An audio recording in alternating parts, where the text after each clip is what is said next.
Apocalipse capítulo 15, versículo 1, diz assim: E vi outro grande e admirável sinal no céu, 7 anjos que tinham as 7 últimas pragas, porque nelas é consumada a ira de Deus.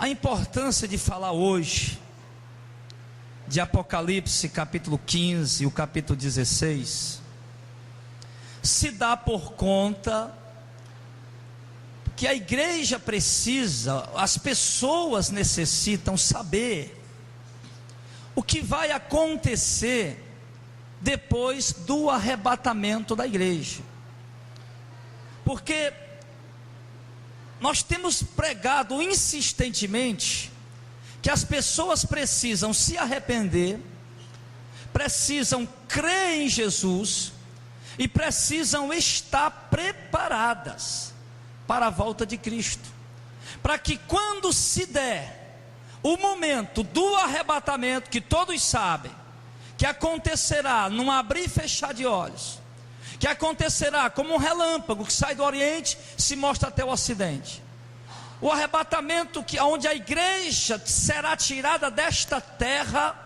para que Deus possa derramar o pior grau da sua ira sobre os homens.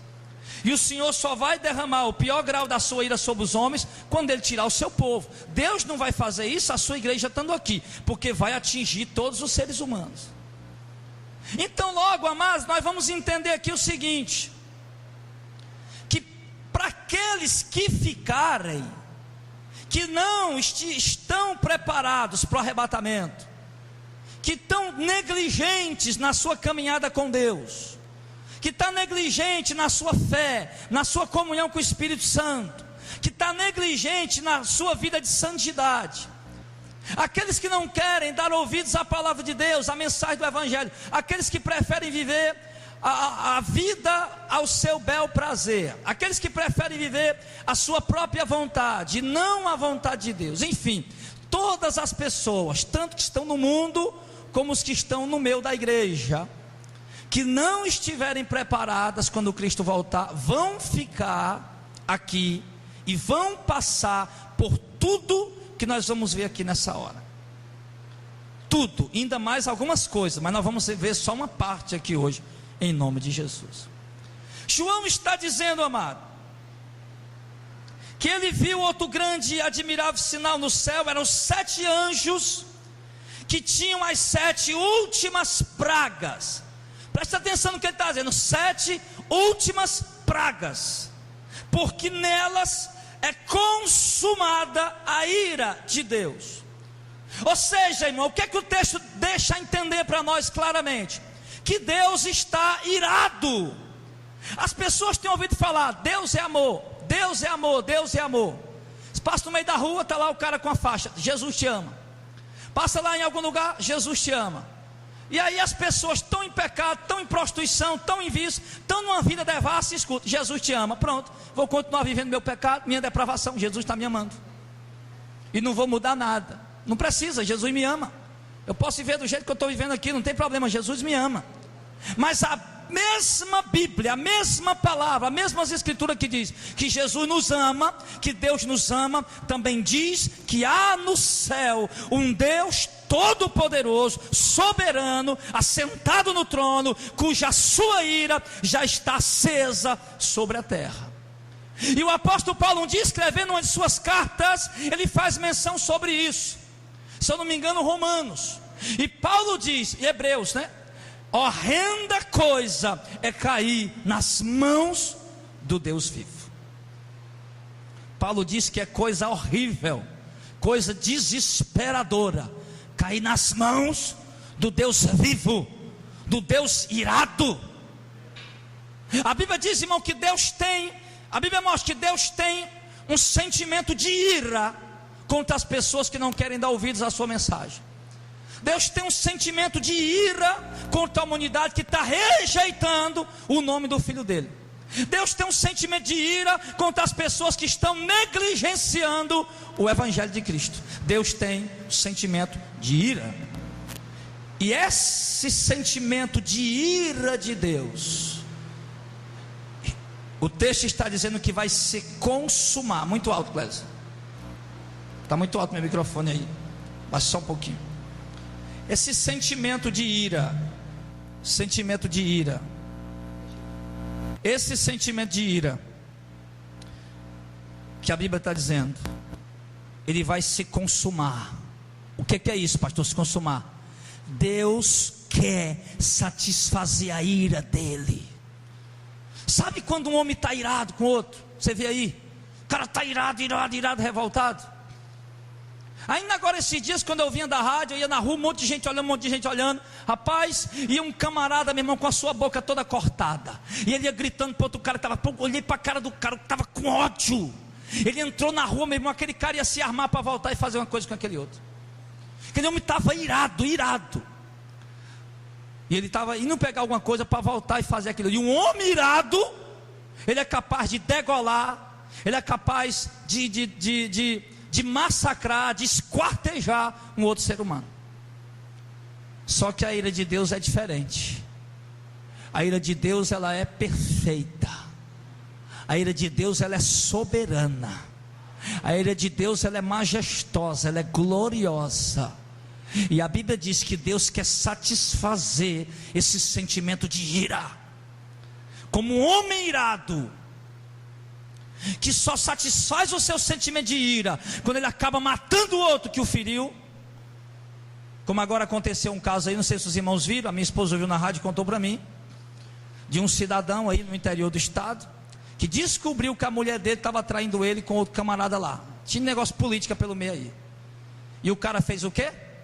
Matou a mulher, colocou dentro de um freezer e foi lá e matou o camarada, matou o outro. Ele fez isso para quê?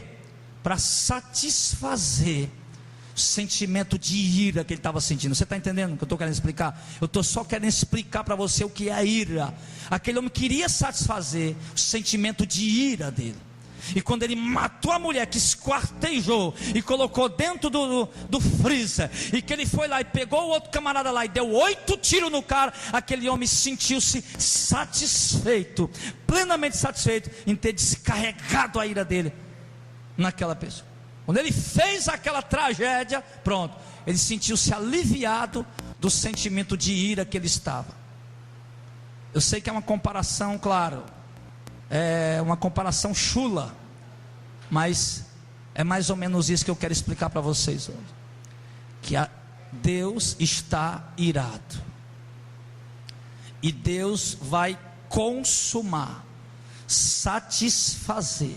Deus só vai ficar satisfeito quando Ele derramar essas últimas pragas da ira dele sobre a terra.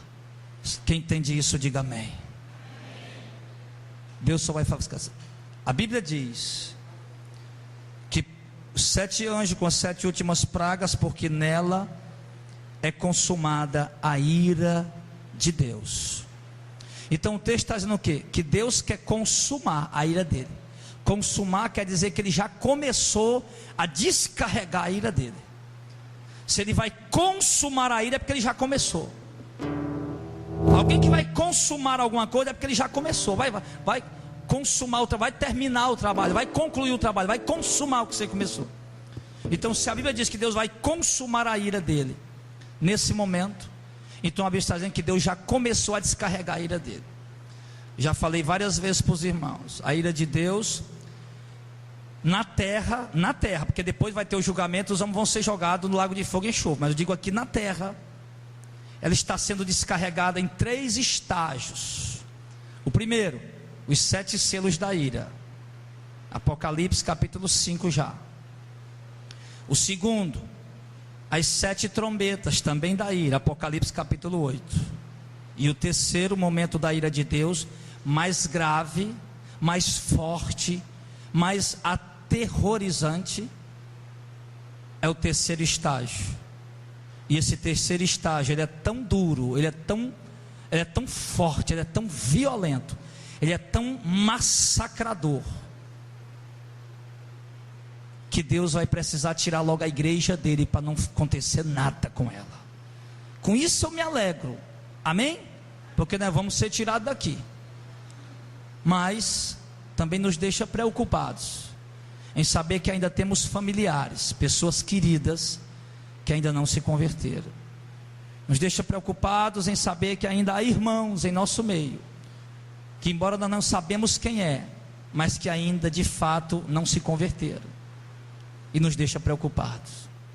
Mas o texto é muito claro: Deus irá consumar a sua ira sobre a terra. Pastor, e como é que Deus vai consumar a sua ira sobre a terra? Que obra tão violenta, tão forte é essa que Deus vai fazer sobre o homem, para descarregar a ira dele sobre os homens ímpios, desobedientes? A Bíblia diz em 2 Tessalonicenses, capítulo 2, a partir do verso 7, não, capítulo 1, a partir do verso 7, ou é 1 Tessalonicenses 1, do verso 7, ou é 2 Tessalonicenses 1, do verso 7, ele diz que o Senhor Jesus virá dos céus como labareda de fogo, tomando vingança dos que não conhecem a Deus, uma primeira classe, que não conhece a Deus, e dos que não obedecem o Evangelho de Cristo, a segunda classe. Jesus vem tomar vingança dos que não conhecem a Deus, e dos que não obedecem o Evangelho de Cristo. Os que não conhecem a Deus está incluso o quê? O povo do mundo, que não quer dar ouvidos à mensagem. E os que não obedecem, aí já é outra classe, são os que conhecem, mas não obedecem. Isso já pode estar incluído o quê? A parte da igreja, das 10 virgens, Mateus 25, parte da igreja insensata, uma parte da igreja prudente. Então o Senhor virá tomar vingança. E como é que Deus vai consumar a sua ira?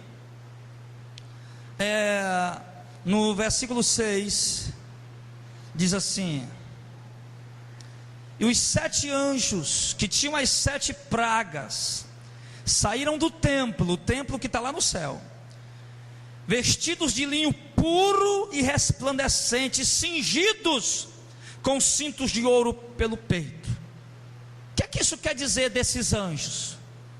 Anjos vestidos de linho puro e resplandecente, quer dizer que esses anjos são santos. As vestes brancas que resplandece fala de santidade. Então a Bíblia está dizendo que são anjos separados, preparados, escolhidos por Deus para esse momento, e virão. E no verso 7, e um dos 4 animais, aqueles 4 animais que ficam ao redor do trono de Deus, deu aos 7 anjos 7 taças de ouro, cheias da ira de Deus, que vive para todo sempre. Aqueles anjos agora vão receber 7 taças, e em cada uma dessas 7 taças, em cada uma, na primeira, segunda, terceira até a 7ª, cada uma tem um momento da ira de Deus, que vai atingir alguma coisa. E quando for derramada as 7 taças, aí pronto, se completa a ira de Deus. Então é assim que Deus vai fazer.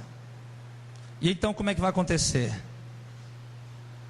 Verso 8: e o templo se encheu de fumaça da glória de Deus e do seu poder, e ninguém podia entrar no templo até que se consumasse as 7 pragas dos 7 anjos. Capítulo 16, verso 1, agora vai começar. E ouvi vinda do templo uma grande voz que dizia aos 7 anjos: ide e derramai sobre a terra as 7 taças da ira de Deus. O próprio Deus, lá do templo onde ele está, ele ordena os 7 anjos e diz: vão e derramem sobre a terra as 7 taças da ira de Deus. E então os anjos obedecem. E no versículo 2 diz, vamos ver agora cada taça, o que vai acontecer quando cada taça for derramada, o que ela vai atingir. Versículo 2: e foi o primeiro anjo e derramou a sua taça sobre a terra, e fez-se uma chaga má e maligna nos homens que tinham o sinal da besta e que adoravam a sua imagem. Amém. O primeiro anjo, ele diz que ele veio, e ao derramar a sua taça sobre a terra, os homens vão ser atingidos, e vão ser atingidos com uma chaga, uma ferida má e maligna, que vai atingir a vida deles. E essa chaga má e maligna que vai atingir os homens, ela não tem cura até o tempo da consumação da ira. Ela não tem cura. As pessoas vão ter dores pelo seu corpo, suas peles e sua carne estarão com uma chaga, com uma ferida maligna, como se fosse um tipo de câncer, alguma coisa corroendo a pele, a carne do homem, e eles sentindo dores alucinantes, sem que alguém possa fazer nada por eles. Primeira taça vai atingir logo diretamente os homens que adoraram a besta, que receberam o seu sinal. A igreja já foi tirada. Os que ficaram são apenas aqueles que verdadeiramente receberam o sinal da besta. Então a humanidade vai entrar nesse primeiro momento, dores alucinantes para quem ficar. Segundo o anjo, verso 3, derramou a sua taça no mar, que se tornou em sangue, como de um morto, e morreu no mar toda alma vivente. O segundo anjo, irmãos, ele vai atingir literalmente o mar, e todos os animais marinhos que habitam dentro dos mares irão morrer. O texto diz: e foi morto toda alma vivente que havia no mar. Agora imagina aí, irmão, e o mar vai se transformar em sangue. E isso, meu irmão, esse momento aqui, ele está falando uma linguagem literal, porque o mesmo aconteceu lá no Egito, quando Deus estava resgatando o povo dele. As águas do rio Nilo, todas as águas do Egito viraram sangue. Isso também aconteceu na segunda trombeta, que a terça parte das águas também transformaram em sangue. E agora o Senhor está dizendo, terça parte do mar também transformou em sangue. E agora o Senhor está dizendo que todo o mar, todos os animais do mar vão morrer.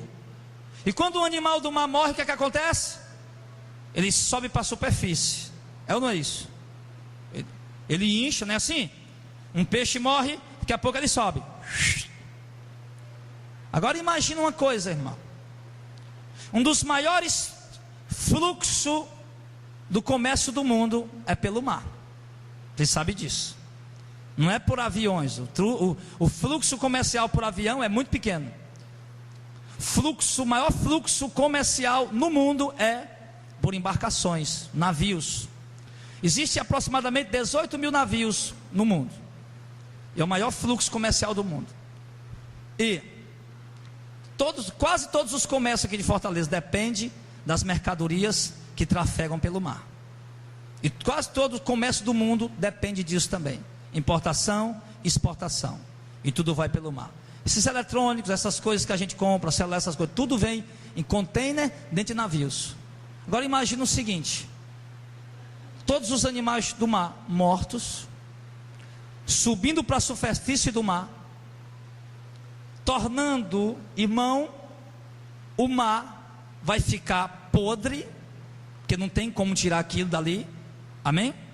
Não tem como tirar, os peixes estão mortos, podre, vermes, bactérias, aves de rapina, estarão tudo ali, e vai se tornar praticamente impossível de trafegar, do tráfego, o fluxo pelas águas do mar, amém?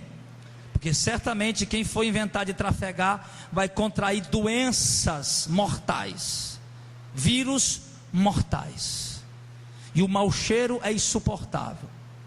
E pode ter certeza, amado, que todas as cidades costeiras, como Fortaleza, Recife, enfim, todas as cidades costeiras no mundo vão ter que ser, com certeza, muitas pessoas vão ter que evacuar muitos lugares onde mora, porque vai se tornar insuportável de ficar morando próximo às regiões do mar. É uma praga terrível, não é, irmão?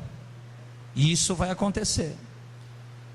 E eu estou pregando para a gente que crê na Bíblia, amém? E isso vai acontecer quando Cristo tirar a igreja.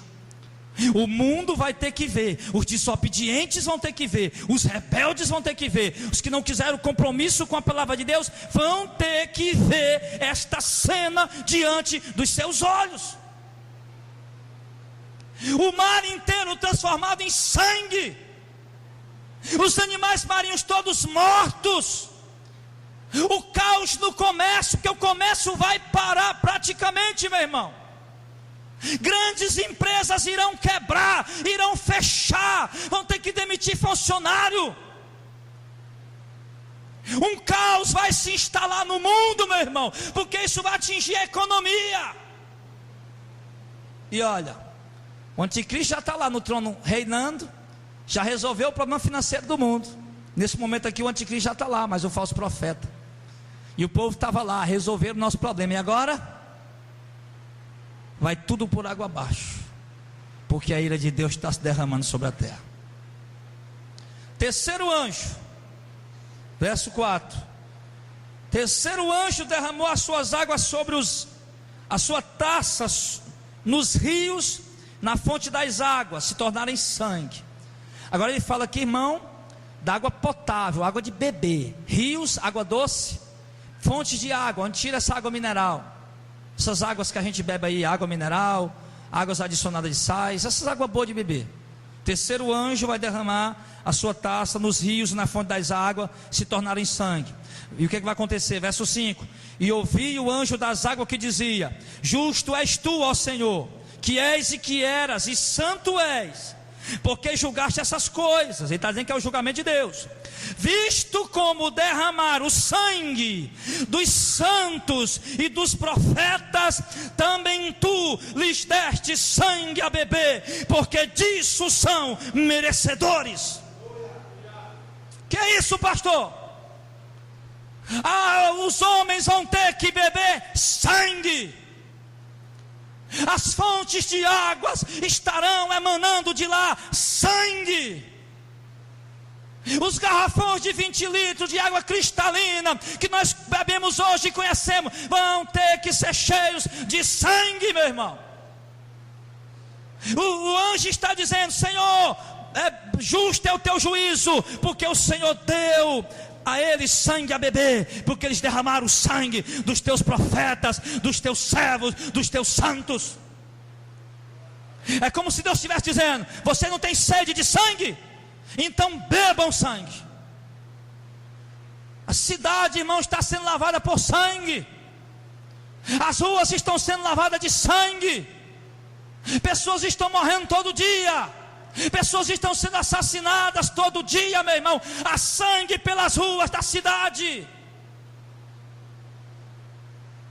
E Deus vai dar a esses homens sanguinários, que têm tanta sede de sangue, Deus vai literalmente dar a eles sangue a beber.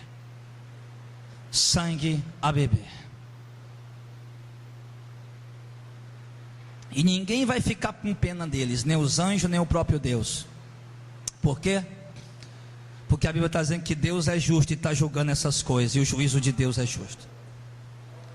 No verso de número 7, ele diz: e ouvi outro do altar que dizia: na verdade, ó Senhor Deus Todo-Poderoso, verdadeiro e justo são os teus juízos.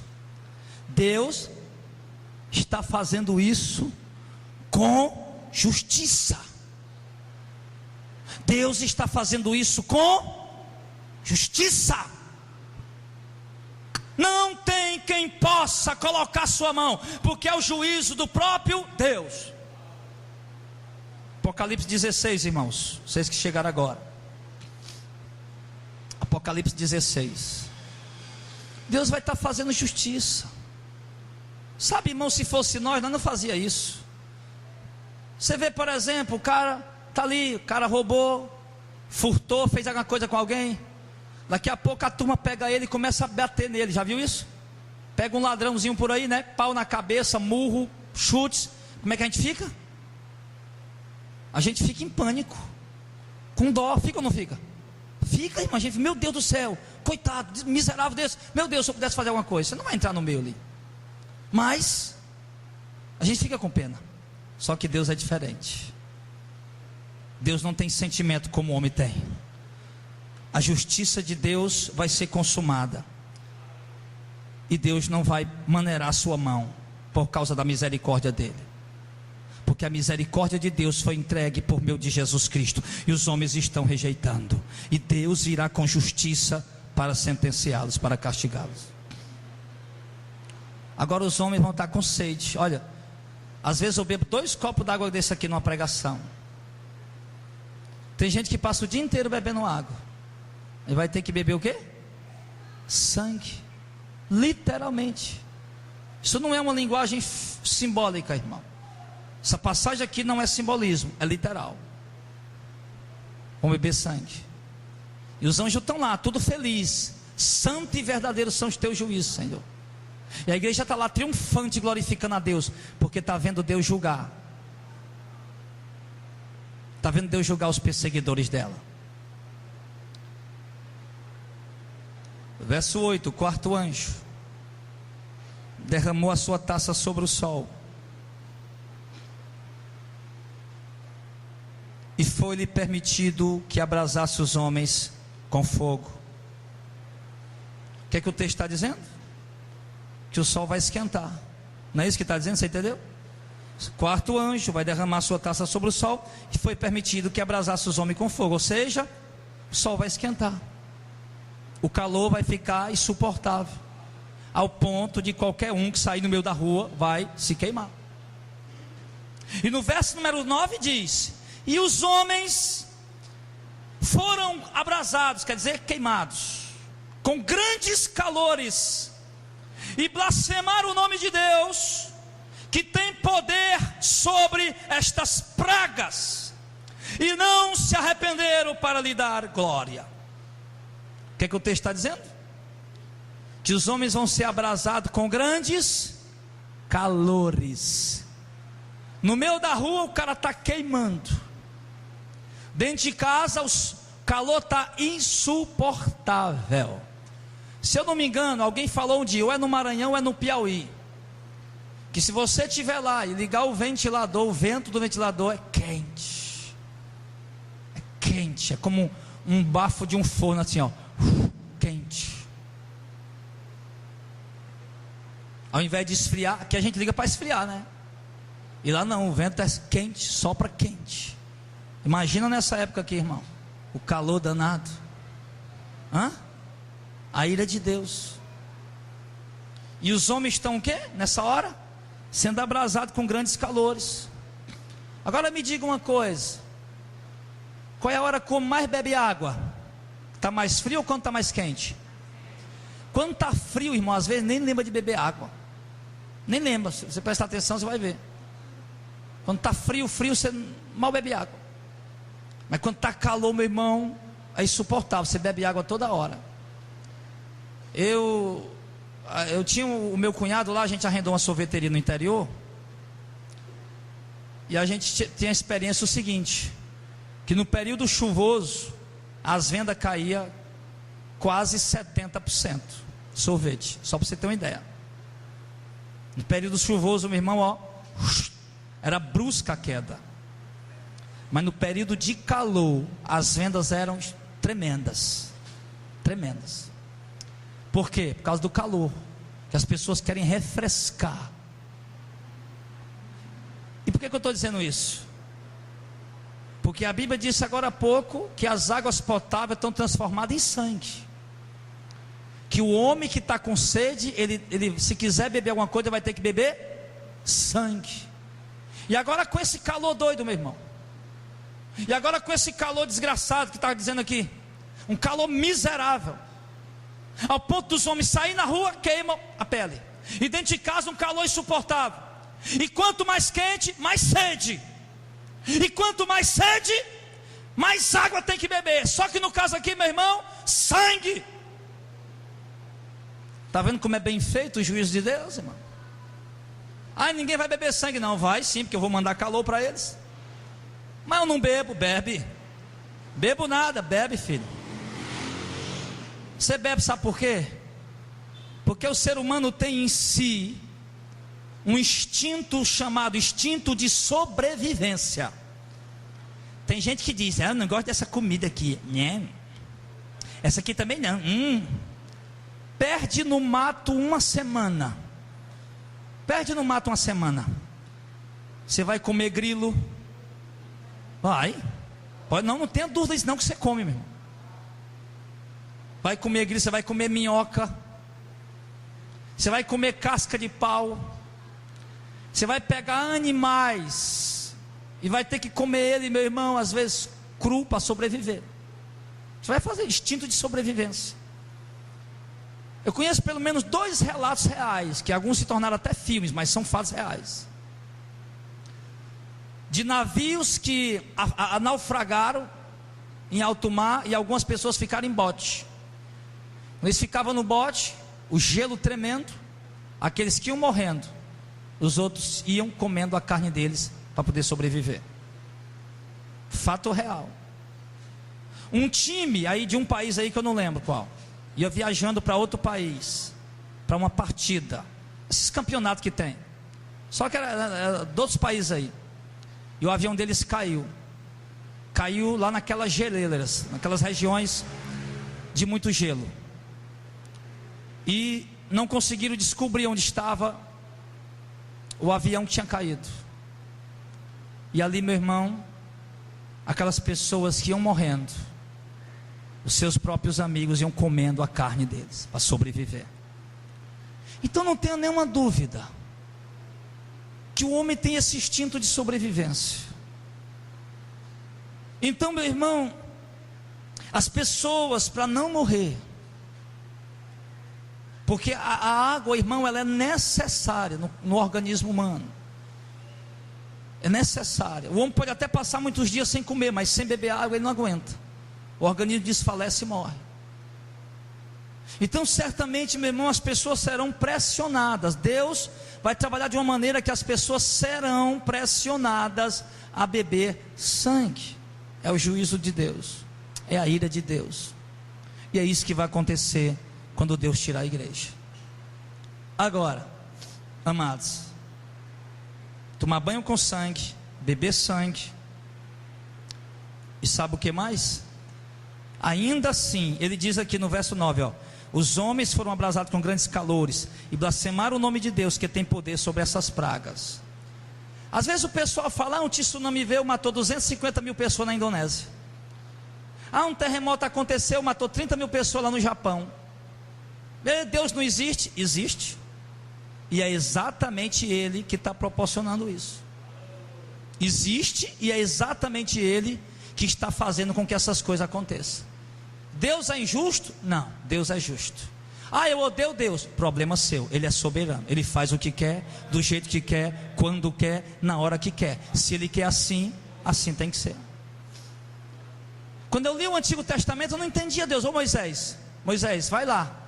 Josué, os generais, Davi, vão lá, mata tudo, deixa nada. Deus falava isso.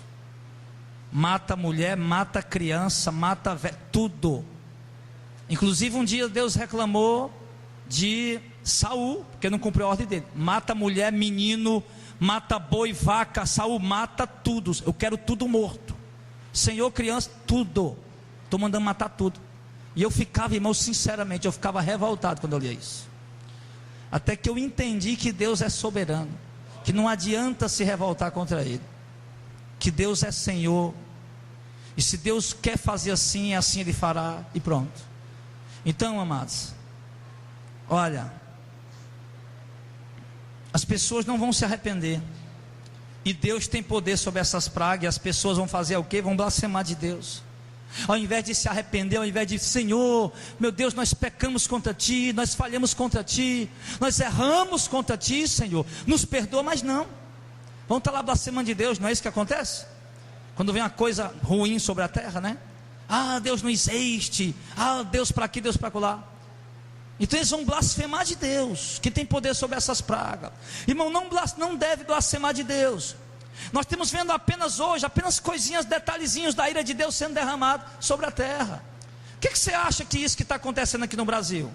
Crise financeira aí, meu irmão, de matar, as coisas subindo toda hora. Espera para ver janeiro, fevereiro e março do ano que vem, que aí você vai ver o que é coisa feia. Espera para ver, nós vamos ver. Crise desastrosa no Brasil. E o que é que acontece para ajudar nós? Os impostos sobem, é ou não é? Os impostos, e SMS vai aumentar agora, SMS aumenta, sobe o quê? Sobe gás, sobe energia, sobe gasolina mais uma vez, sobe tudo de novo. Isso é a forma de ajudar nós que eles estão fazendo. E que bom, né, irmão? Parabéns para eles. Aí se acontece o que ali? Aquelas barragens lá em Minas Gerais, onde eles extraem o minério, e os rejeitos do minério vão para aquelas barragens, e aquelas barragens estão ali para reter os rejeitos de minério. Só que elas vão retendo, e ali elas vão escoando também devagarinho para outro lugar. Só que por acaso aconteceu um terremotozinho de 2 graus, que acontece toda hora acontece terremotozinho pequenininho aqui no Brasil. Não acontece terremoto grande porque nós não estamos em cima de nenhuma falha sismográfica. Nós estamos em cima de nós estamos assim, ó, bem no meio, tá? Bem aqui no meio. Se nós tivesse assim, nós estamos bem no meio. Se nós tivesse assim no canto da placa, aí nós estava complicado para nós. Mas já que a gente está no meio, não. Quando balança, aí fica tudo bem. Um terremotozinho de 2 graus na escala Richter, pronto, arrebentou com tudo. Mas por quê? Porque já estava com a capacidade além do limite. Aí o que é que aconteceu agora? 1000 quilômetros já está sendo devastado. Daqui o Recife, por causa daquele rejeito de minério. Águas potáveis, milhões e milhões de metros cúbicos de água potável, tudo morto, tudo destruído. Peixes, milhões de peixes mortos. Várias vidas ceifadas. E agora, para resolver esse problema aí, filho, ó, leva aí décadas, 30 anos, 40 anos, 50 anos para resolver essa situação. O que você acha que é isso? Um país que aprova casamento homossexual, um país que aprova aborto, um país que persegue a igreja silenciosamente, mas persegue. Se você perceber, a igreja já está sendo perseguida. Apologia ao homossexualismo nas escolas, apologia ao homossexualismo na televisão, todo mundo defendendo isso, o governo defendendo isso. A maioria dos nossos deputados federais estaduais, tudo adúlteros, não tem exemplo de moral nenhum para dar para a sociedade, corruptos, senadores, todo o sistema político, irmão, tomado por a corrupção, a desonestidade, prostituição, roubos. Sabe quanto é que está o rombo aí agora já? Antigamente se ouvia falar roubo no Brasil, já vai com milhões de reais. Milhões, depois passou para bilhões. E agora, filho, está em 3 trilhões de reais. O pequeno roubinho que estão fazendo aí no Brasil. Muito dinheiro. E isso tudo podia estar sendo investido em quê? Educação, saúde, ajuda as pessoas pobres e necessitadas. Mas está sendo tudo roubado. Aí Deus vai ficar lá de cima olhando, achando bonito.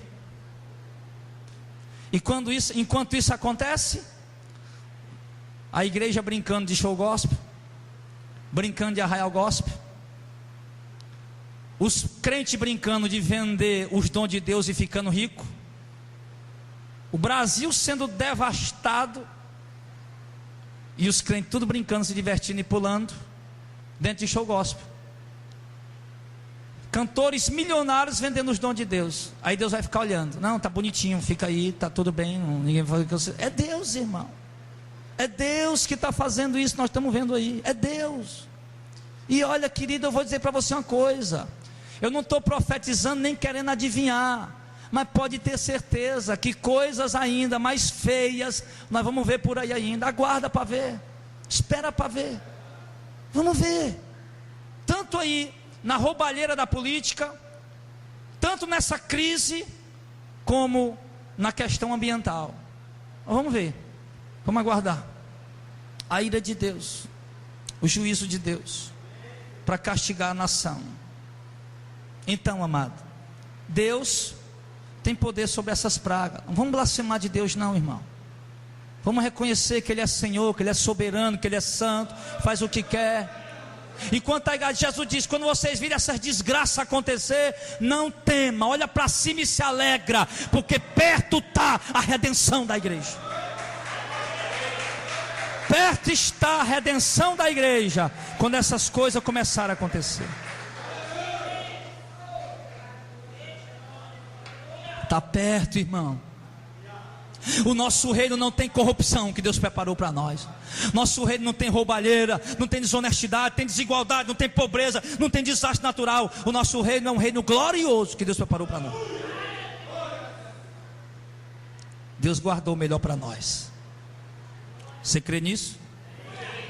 Que Deus guardou o melhor para nós? Mas quando eu digo que Deus guardou o melhor para nós, o que é que vem na tua mente?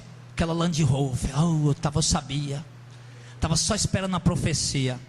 Filho, eu não estou falando de nada daqui. Aqui não tem nada de bom. Aqui não tem nada que presta. O melhor de Deus para nós está por vir, meu filho. E não é por 10 anos, 20 anos, 50 anos não. É pela eternidade. Nós vamos estar vivos, desfrutando da glória de Deus, em riquezas incalculáveis, no reino do nosso Senhor. Não está vivo, livre de problema, dor de cabeça, angústia, tristeza, provações, privações, tranquilo, andando em rua de ouro. Vamos estar lá com o Senhor, é o melhor de Deus para nós. Continua. Verso 10. Irmão, parece que o calor do Apocalipse começou. Tem que tirar o paletó.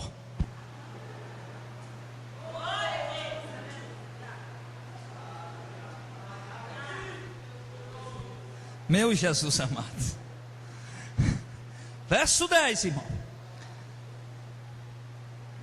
Quem é que tinha resolvido o problema financeiro do mundo? A besta e o falso profeta. Estava lá todo mundo adorando ele, todo mundo aclamando. Quem, né, está lá em Apocalipse 13? Quem pode batalhar contra a besta, que é o anticristo, né, o político. Quem pode batalhar contra ela, grandiosa, maravilhosa. Pois olha aqui agora. Verso 10. E o quinto anjo derramou a sua taça sobre o trono da besta. Seu reino se fez tenebroso, e os homens mordiam a língua de dor. Meu Deus. E por causa das suas dores, e por causa das suas chagas, os homens ainda estão feridos ainda, blasfemaram do Deus do céu e não se arrependeram das suas obras. O que ele está mostrando? O salvador da pátria deles, a crise mundial, tudo isso que está acontecendo aí é para a chegada dele. O selo da besta, uma moeda única. O selo da besta fala de movimentação financeira mundial. Olha, o homem resolveu o problema do mundo financeiro, que é o que domina o mundo é dinheiro, filho. O que gera amizade entre os homens corruptos é dinheiro. O que gera relacionamento entre países é interesse financeiro. Só isso. É um querendo se aproveitar do outro financeiramente. Você não vê aí, meu irmão, o Brasil, pelo amor de Deus. O Brasil é um dos países mais ricos em petróleo, não tem uma refinaria. Tira o petróleo, manda para fora para poder comprar gasolina, meu irmão. Aí é ser inteligente, meu irmão. E o bonito é que você não vê um deputado, um senador, brigando por isso aí. Mas aí o homem salvou a pátria, o anticristo, a besta. Estava lá, sendo aclamado, adorado. Ninguém pode dar. Agora o quinto anjo derrama a taça dele aonde? No trono da besta. e o governo dele tão glorioso, tão resplandecente, tão dominador, agora vira o quê? Trevas, agora apaga, agora afunda, agora entra em ruínas. O governo glorioso do anticristo agora entra em ruínas. Agora imagina a cena, e o povo está lá fazendo o quê? Mordendo a língua de dor. O que acontece? Quando nós temos seca no sertão, população lá agrícola, eles vão para onde? Pedir socorro. Acampa as prefeituras. Eu morei no interior, quem já sabia disso aí? No interior é assim. Está lá a pior crise no sertão, agricultor, 4 anos de seca, vai todo mundo acampa a prefeitura. Vão passar autoridade.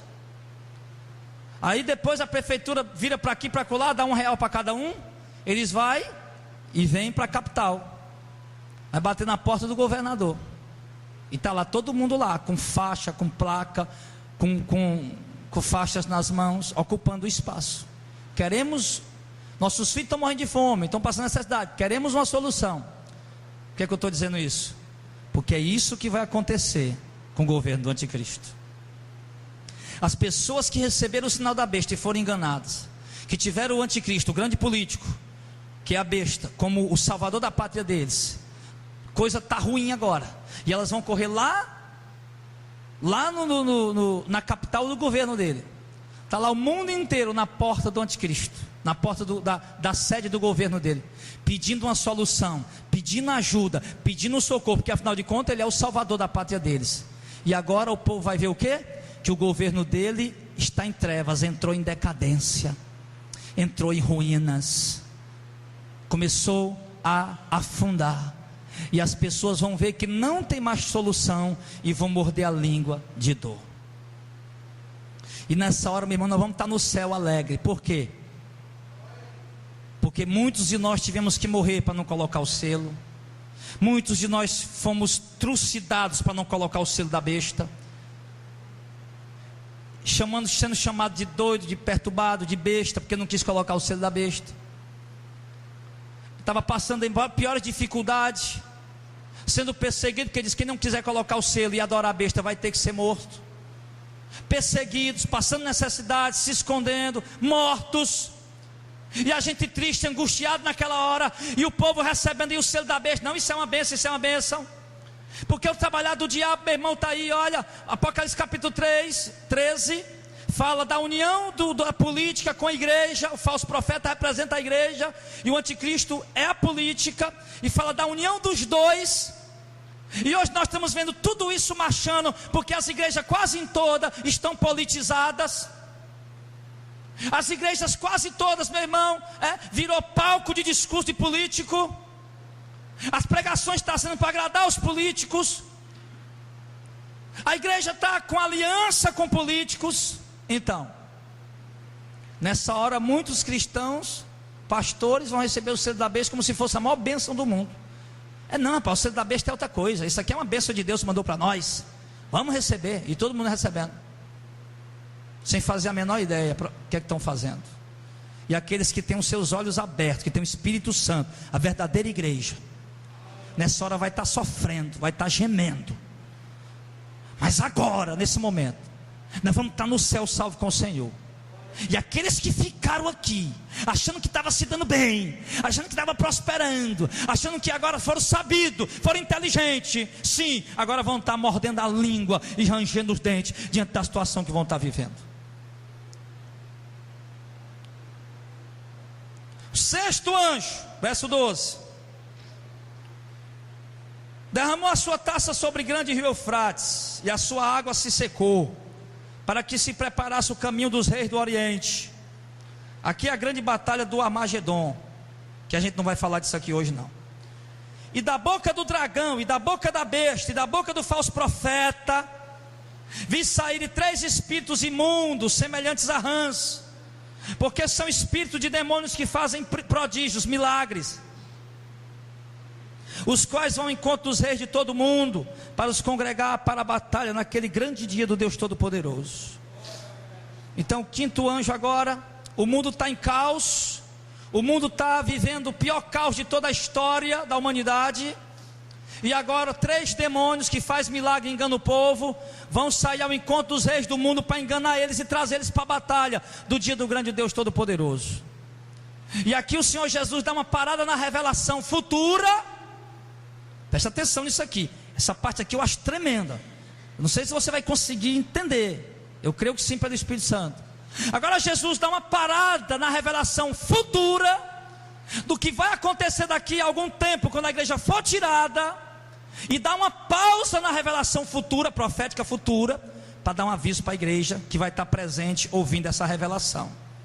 E olha o que é que Jesus diz aqui no verso 15: eis que venho como ladrão, bem-aventurado aquele que vigia e guarda as suas vestes, para que não ande nu e não se vejam as suas vergonhas.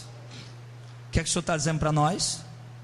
Igreja que ainda estiver na terra antes do arrebatamento, tudo isto vai acontecer, mas eu quero avisar para vocês que bem-aventurados são vocês que estão vigiando e guardando as suas vestes, para que não ande nu e não seja vista as suas vergonhas.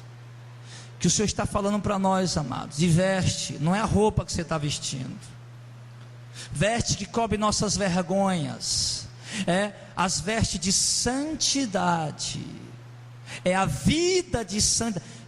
Quais são nossas vergonhas, irmão? São nossas obras da carne, a nossa lascívia, a mentira, a prostituição, o adultério, o pecado, as obras da carne. Então as vestes de santidade, a vida de santidade é um tipo de veste que cobre a nossa natureza velha, caída, perdida, que fica encoberta e não se manifesta mais. Como? Quem olhava para ti alguns anos atrás, via você um prostituta, adúltero, viciado, um drogado, um bandido, um malfeitor, um fornicador, e agora eles olham para você e não vê mais isso. Eles veem você temente a Deus, uma vida correta, justa, santa e irrepreensível. Por quê? Porque agora você está com as vestes de santidade. E o Senhor está dizendo, meu amado, que bem-aventurados são esses que guardarem as suas vestes, para que não se vejam as suas vergonhas, para que você possa ser livre da ira, para que você possa ser livre desta ira de Deus. Você precisa guardar as suas vestes. Amém? O que é isso, pastor? Já expliquei. Tem gente achando aí que é roupa. Aí tem um povo aí achando que é roupa, e muda a roupa e continua sem santidade. Claro que a santidade tanto é a Bíblia diz que é santidade no corpo, na alma e no espírito, ou seja, internamente e externamente, lógico. Ninguém vai andar aí sem pudor, com lascívia, mostrando a sensualidade para atrair o desejo dos homens. Mas só mudar a roupa não resolve, filho. Santidade fala realmente de transformação, de mudança, de novo nascimento. E o Senhor está dizendo para nós aqui, irmão, um código para a igreja que está lendo essa palavra antes do arrebatamento, que vai ser salvo e vai ser livre, e bem-aventurado é aquele que guarda as suas vestes. E aqui eu aproveito para abrir esse parêntese, como o Senhor abriu esse parêntese, para perguntar para você, meu irmão, tudo isso vai acontecer, você está se preparando para ser salvo, amém? Você está preparado para o arrebatamento? Você está preparado para subir com o Senhor? Porque o Senhor está dizendo, amado, que bem-aventurado é quem estiver preparado, é quem estiver em santidade, quem estiver com as suas vestes, é vestido de santidade. A Bíblia diz que sem santidade o homem não verá Deus. Sigam a paz com toda a santificação, sem a qual ninguém verá o Senhor. Mateus capítulo 5 diz, bem-aventurados os limpos de coração, porque verão a Deus. Ou seja, se o meu coração não for limpo, eu não vou ver a Deus. Então, amado, você precisa cuidar melhor da sua comunhão com Deus. Você está cuidando disso? Você está preocupado com isso? Ou você está vivendo o cristianismo moderno? Você está vivendo o cristianismo gospel que está aí? Você está vivendo o cristianismo moderno que está aí? Não caia nesse laço, meu irmão. Esse cristianismo, a pseudo-cristianismo moderno que está aí, é do diabo, é diabólico. Este movimento que se chama de movimento é gospel, né? Que gospel quer dizer evangelho mesmo, no inglês, mas esse movimento gospel que está aí é coisa do diabo. Isso é para matar a gente, é para tirar a santidade da igreja, é para tirar a santidade dos cristãos. Santidade. Outro dia eu vi um cristão num parque aquático. Ele foi para o parque aquático se divertir com os amigos dele, e eles filmaram. E eles foram tomar banho de calça comprida e camisa de manga comprida, derrendo no tobogã e tal, e dizendo para os outros lá: ó, você vai ver o que é se divertir com santidade. Eu digo: esse camarada não está sabendo o que é santidade. Santidade é estar separado. Santidade é ser separado. Ser separado. Ele estaria mostrando santidade não apenas em vestir a roupa comprida e estar lá tomando banho. Estaria mostrando santidade em não estar lá. Ali ele estaria mostrando santidade. Estou querendo dizer com isso, irmão, que você não pode sair com a sua família. Mas eu sempre ensino para os irmãos: quer ir na praia com a família? Vá num dia que tem pouco movimento e vá para um lugar de pouquíssimo movimento, para você não esteja lá tentado pela lascívia. Porque homem que é homem é tentado por mulher, e na praia é só o que tem a tentação. Não, eu sou santo, é santo, mas se você ficar olhando, meu irmão, vai ter mulher lá de biquíni, coisa e fio dental, e você vai sim desejar. Não venha com essa não, meu irmão, que é homem. Então procura um lugar reservado com a tua esposa, com teus filhos, e vai lá, fica lá na bênção e vai dar com eles lá. Não é proibido isso aí não, agora vai nesse sentido aí que eu estou falando. Então, amados, para a gente já ir marchando aqui para concluir, o Senhor diz que vem como ladrão. Bem-aventurado quem guarda as suas vestes, para que não ande nu e não se veja as suas vergonhas. E aqui ele fala que nós temos que guardar nossas vestes. E eu insisto em fazer essa pergunta a você, irmão: como é que está a sua comunhão com Deus? Como é que está a sua conduta diante de Deus? Faça uma análise da sua vida e veja como Deus está lhe vendo. Como Deus está lhe vendo? Quando você está na televisão, quando você está na internet, quando você está andando na rua, quando você está dirigindo o carro, quando você está pegando o ônibus, quando você vai no shopping, como é que Deus está te vendo? Você ainda está excitado pelas coisas do mundo? Você ainda está excitado, o seu coração ainda arde, queima de desejo pelas orgias do mundo, pelas farras do mundo, pelas diversões do mundo? Olhe, meu irmão, que o Senhor está dizendo que bem-aventurado é quem estiver em santidade. Isso é um alerta para nós. Não é uma imposição, não é uma obrigação, é um alerta. E quem tiver para ouvidos para ouvir, ouve e obedece. Quem não tem ouvido para ouvir, que tem um coração duro e é cego, não ouve e não obedece. É assim que Jesus ensinou. No verso de número 15, no verso número 17: e o sétimo anjo derramou a sua taça sobre o ar, e saiu grande voz do templo do céu, do trono, dizendo: está feito. Grande voz do templo, do céu, do trono, dizendo: está feito. Quem está no trono, no templo do céu? Deus. E a voz de Deus falou: acabou-se, está feito, está concluído. E quando derramar a sétima taça, versículo de número 18: e houve vozes e trovões e relâmpago. Olha o barulho que vai ter na terra com a sétima trombeta, com a sétima taça. Vozes, trovões, relâmpagos, barulhos ensurdecedores vindo do céu.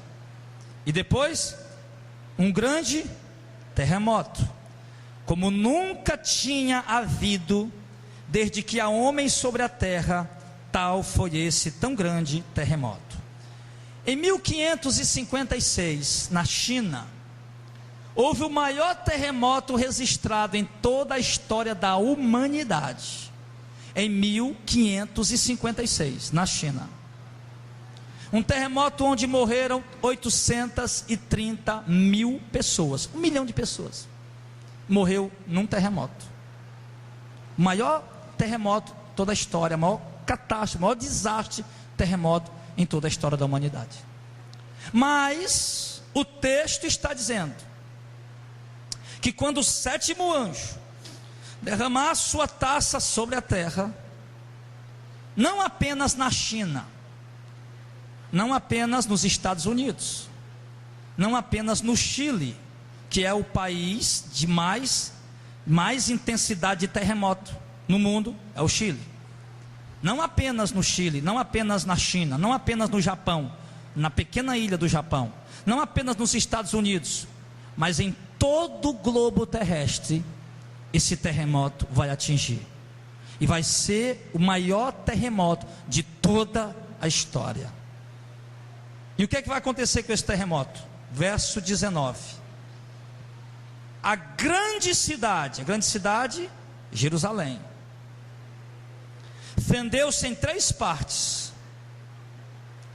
E as cidades das nações, presta atenção, a Jerusalém vai fender em 3. E as outras nações, as cidades, vai acontecer o que com elas? Caíram. Simplesmente, irmão. Simplesmente as cidades das nações vão cair. E o que mais vai acontecer? E da grande Babilônia lembrou-se Deus para lhe dar o cálice do vinho da ira da sua indignação. Isso aqui, aí depois vai passar, para capítulo 17, 18, que vai falar da Babilônia, do julgamento da Babilônia. Mas no verso 20, e toda a ilha fugiu, e todos os montes não se acharam. Irmão, imagina a quantidade de tsunami nesse terremoto, ao ponto das ilhas o quê? Fugir. Ilhas vão ser engolidas pelos terremotos, pelos maremotos, pelos tsunamis. As ilhas vão sumir, e os montes não vão se achar mais. O terremoto vai ser tão grande que os montes vão ruir abaixo. Isso vai acontecer. O Brasil vai ver isso, Fortaleza vai ver isso, o mundo vai ver isso. Só que lembrando, isso vai acontecer depois que ele tirar a igreja. Nós não vamos estar aqui. Então, amados, e para fechar, verso 21, na hora do terremoto, as ilhas desaparecendo, Porto Rico, Japão e outras mais, os montes se derretendo com tão grande terremoto, Verso 21, e sobre os homens caiu do céu uma grande saraiva. Saraiva é chuva de pedra, do peso de 1 talento, ou seja, 40 quilos. E os homens blasfemaram de Deus por causa da praga da saraiva, porque a sua praga era muito grande. Amém. Terremoto, a última praga. Jerusalém se fende em 3. Cidade das nações rui, principalmente as cidades que não têm costume de ter terremoto, porque não tem preparação alguma. Os prédios nos Estados Unidos são construídos com uma tecnologia, engenharia, de uma tecnologia da engenharia, que eles colocam amortecedores. Os prédios, quando treme, eles balançam, mas não cai. No Japão já é assim. Fortaleza, Brasil, não tem nada disso. Se der qualquer terremotozinho aqui, esses prédios quebram como vidro. E está dizendo que as cidades das nações vão cair, as ilhas vão sumir, os montes vão desaparecer, e pedra de 40 quilos vai cair em cima dos homens. E isso já aconteceu lá no Egito, no tempo de Moisés, a praga das saraivas. Hoje a gente vê chuva de granizo aí, pedrinhas, às vezes pequenininha, mas tem chuva de granizo, se você olhar na internet, de pedras já maiores, fazendo estragos. E essa aqui vai ser terrível. Então, querido, agora eu entendo, a Bíblia diz que não ameis o mundo, nem o que no mundo há, porque tudo que há no mundo, desejo da carne, a cobiça dos olhos, a ostentação de bens, procede do mundo, e o mundo passa com a sua cobiça, mas aquele que faz a vontade de Deus, permanece para sempre. Amém.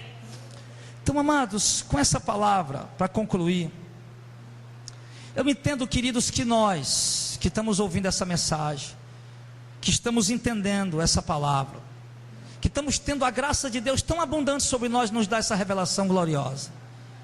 Eu entendo, amados, que nós temos realmente que nos preparar. que está preparado. Porque o arrebatamento da igreja pode acontecer a qualquer momento. E quando o arrebatamento da igreja acontecer, essas coisas virão sobre a terra. E lembrando que os que ficarem vão sofrer isso. E os que ficarem são todos aqueles que não estavam preparados, inclusive grande parte da igreja. E eu espero de coração, irmão. Sabe o que eu peço a Deus muitas vezes quando eu vou pregar? Senhor, prepara os irmãos. Senhor, entra no coração deles. Senhor, coloca temor, coloca conversão. Senhor, que eles saiam dali mais crentes, que eles saiam dali temendo o Teu nome, temendo o Senhor. Que eles possam andar em santidade. Quando é de manhã que eu estou orando por vocês, Senhor, ajuda o irmão a se desviar do pecado, ajuda o irmão a resistir à tentação, ajuda o irmão a se santificar. Senhor, visita os irmãos agora onde eles estiverem, dá-lhes o desejo de orar. Tudo isso, irmão, para que você possa estar vigilante e preparado para a vinda do Senhor. Porque a vinda do Senhor não é brincadeira, ela é real.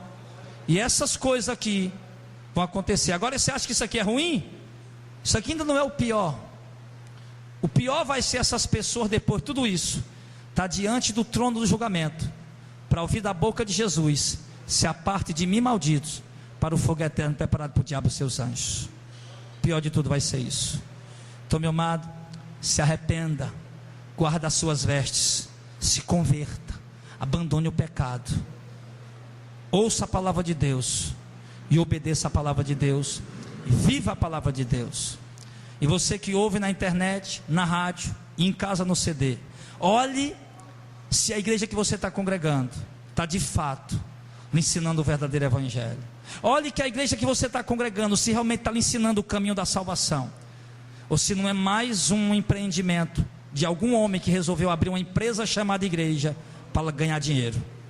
Preste atenção, você que está em casa, preste bem atenção onde você está congregando. Porque onde você está, a placa de igreja não salva ninguém, mas a igreja que você congrega, com que você aprende, pode enviar você direto para o inferno, sem mala postal, sem precisar de selo nenhum, diretamente para o inferno. Então preste muita atenção e abra seus olhos em nome de Jesus.